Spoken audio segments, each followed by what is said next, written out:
Hey, welcome to Keight Krafts. I'm Keight. Today I would like to share with you this adorable little Four Square portrait card. Let's get started. So to kick things off, I've gone ahead and cut everything off camera, and I've done a little bit of Copic coloring. We have the Scripty Merry. We also have the Build-A-House Christmas add-on, as well as the mini string of lights. And then we have Let It Snow, as well as Home for the Pawlidays, and of course, the Four Square backdrop. So I'm going to start with the string of lights, and we're using the straight one here, and I'm just going to take this T8 Copic sketch marker, and I'm going to go over it. Now, I could have done this in black, but I didn't have any black shimmer cardstock, so I thought I'd use the toner gray of the Copic sketch on this shimmer cardstock by Recollections, just so it's not stark black or too vinyl shiny, or I don't know. I think this was perfect for what I needed. So I still have a bit of that shine, but it's not overpowering. We'll just flip that card over, or the paper over. And with these guys, what I've done is I've taken this metallic sticker sheet paper that I found at the dollar store a couple of years ago. This has just been sitting in my stash forever, and I didn't know what to do with it. So I've taken it and stuck it to some 110-pound cardstock, I think it was. And then I just die cut it with the mini string of lights, and I use the same stuff for the Merry Christmas, or the Scripty Merry, and also the little tiny Build-A-House string of lights. So my glue dried here. I had to put a little bit more on, and once I've got all those mashed down, we are going to move over to the mini lights. Well, what I found with the mini lights is that they fit perfectly over top of the lights on the little doghouse in the Home for the Pawlidays set. So I'm going to very carefully snip those right off at the base of the light, so that way they fit on and they don't look like they're, a little too wonky. If you left a little end piece on them, they wouldn't fit properly, but if you clip the end piece off so you could see the stamp where it was stamped, it looks a lot nicer in my opinion. But this is also darkly colored, so you don't really notice it too much, but look at all that little shine that those little tiny Christmas lights give it. I just love it.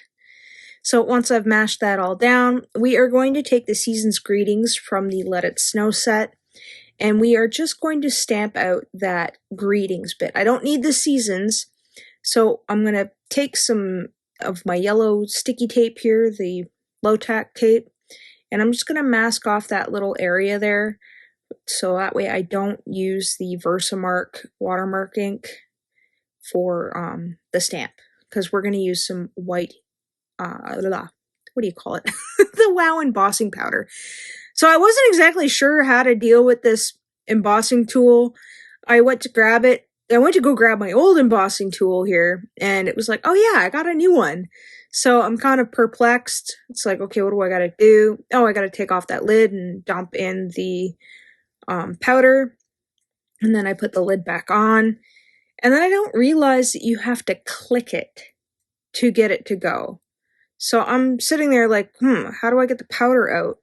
I don't know. Well, look, there it is. Is that how you do it? I don't know. But I've got powder all over my desk, and I don't know what I'm doing. And then finally I realize it's like, oh, I think you gotta click it. So next time I'm going to click it if I need to. So I'm just taking the VersaMark watermark ink, and I'm carefully stamping that out a couple of times, making sure I get a good impression. And then we're going to take this ultra fine white embossing powder by Wow, and we're going to go all over that greetings there. I'm going to be careful to dump everything back into that jar as well.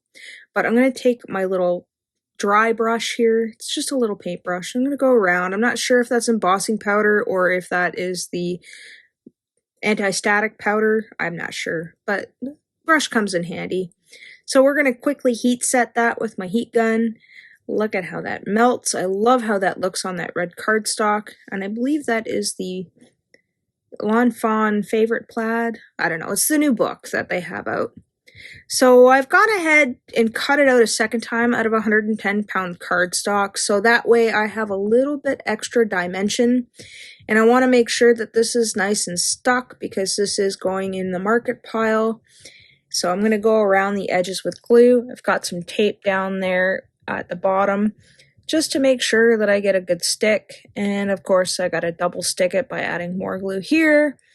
And then very carefully, I'm going to line everybody up.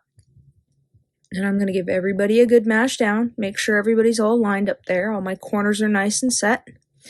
And I'm getting glue everywhere, which is okay. So I'll mash that down.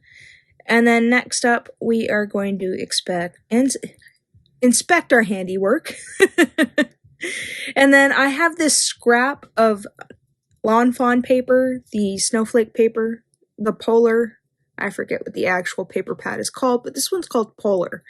And it is big enough, just big enough to fit where I need it to fit. So I'm going to add a little bit of tape down there, and then I'm going to go around the inside of the stitch because my paper does not completely reach the edge, and I'm okay with that.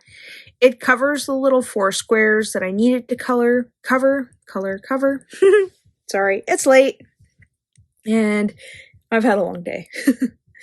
So I'm just going to line everybody up there, make sure that that edge is all the way to the edge and not overlapping. Give it a good mash down. And then after much fuss, I decided I was going to go with a layout similar to this. So I'm just going to add a bit of glue all along where it needs to be on this mini string of lights. Now, when I was visualizing how I was going to put together, I wasn't quite sure how thin these were actually going to be because it was something I had in my stash. I mean, I knew I had it in my stash, but when I went to look for it, I couldn't find it. And I actually have a binder with printouts of all of the lawn fawn items that are still available and some that aren't available. Like, they have a list on their website is what I mean. So if you go to their website, they have like an inventory list that you can check stuff off. And that's usually my go-to because I think I might have something and I'll look all over for it and think I've lost it. But then it's like, oh yeah, I've got this little book that I've managed to check everything off of. And it's really helped because I could have swore I bought that string of lights recently and I couldn't remember if I did or not. So I pulled out my book after much fuss of trying to find it. And then it was like, oh, I do have it. And then it was like, okay, well, where did I put it? And then of course it was right in front of me on top of my printer because I had pulled it out for another project. And boy, did I feel stupid because it was looking at me the whole time saying, hey, I'm right here.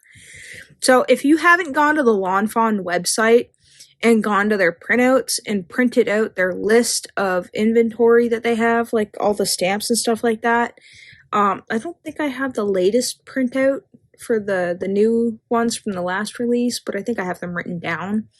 But if you don't, I really strongly suggest that you go to their website and print it off so you don't have to worry about whether or not you have something or if you've lost it, or if you think you've lost it in reality you don't actually have it. Don't be like me.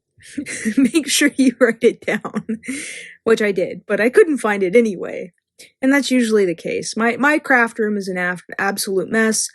It is Thanksgiving weekend right now as I'm recording this, and I still haven't sat down and properly cleaned it out. I did pick up all the packaging in the boxes that I've had over the last week because it's been a heck of a long week with everything going on behind the scenes. So, I don't know, maybe tomorrow, or maybe on my day off. We'll find out. I'll find out, you'll find out, I'll let you know. Sorry. I'm being absolutely silly. So I didn't have foam tape thin enough to put this guy up, so I've just cut out a couple pieces of scrap cardstock here, and I'm just going to layer them up.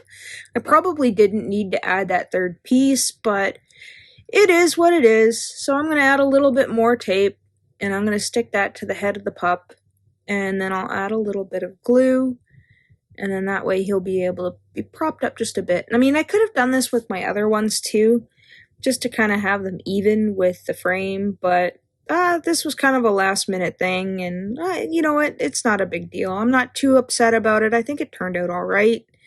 I think I'm just being picky.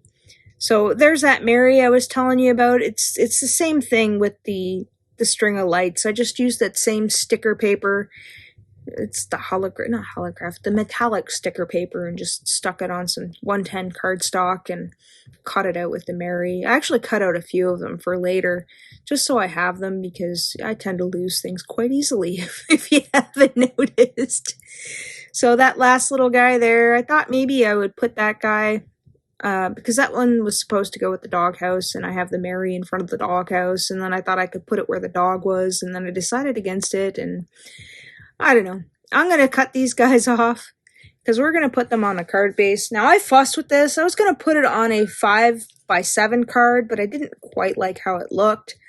So I decided to go with 4.5 or 4.25 by 5.5, a standard A2 size card, and figured that card would be done just as is. So I'm going to throw a bunch of tape on the back, and then I'm going to make sure I have enough glue around that edge so that way the corners of the card don't come up. And that's always my biggest concern when I'm making cards to go in the market pile, is that they are going to stay stuck for a long time, because sometimes my cards don't sell right away, and sometimes they sit in the container for a while before they've been chosen to go to their new home.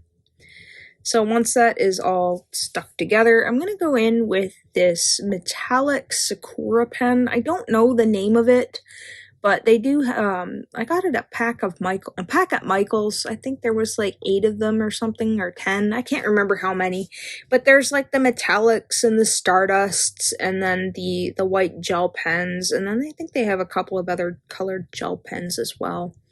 But I had these sitting on my desk, and I thought I would use them. I also had some Stardust ones that a friend of mine had sent, and I'm going to use that one next. I thought they were quite nice to do the little dot and dash detail instead of a white jelly roll. It's got a bit of shine, and it's not in your face like the white is, and it adds a little bit of dimension. So this one is just the plain Stardust. There's no color to it other than like the shimmer that's in it, and I thought that would be really nice as well. So I'll go around and just add my dots and my dashes. And then I think I will go in next with the other pen. So this is that pen that I was talking about. This is the green one. I don't know the actual name for it, but I thought it went quite nice with that Merry and the string of lights, the color, just a pop of green.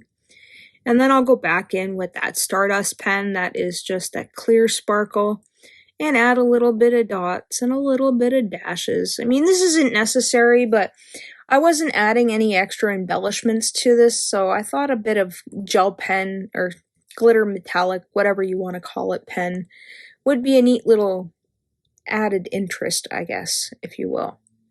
So I'm kind of going all willy-nilly. I mean, I probably could have stopped at the bottom, but I thought, I was on a roll. I might as well, right? And then I'll add one right there on the top. And then I think I'm done. Nope, I'm going to come back in with that black glazed pen. I'm just going to go over the little doggy noses. And then I think my card is done. Yep, this card is done. So if you've enjoyed today's content or found it helpful, please give this video a like. I also welcome you to subscribe as I post weekly. Here's another video I think you might enjoy. Thanks for hanging out with me today. Take care.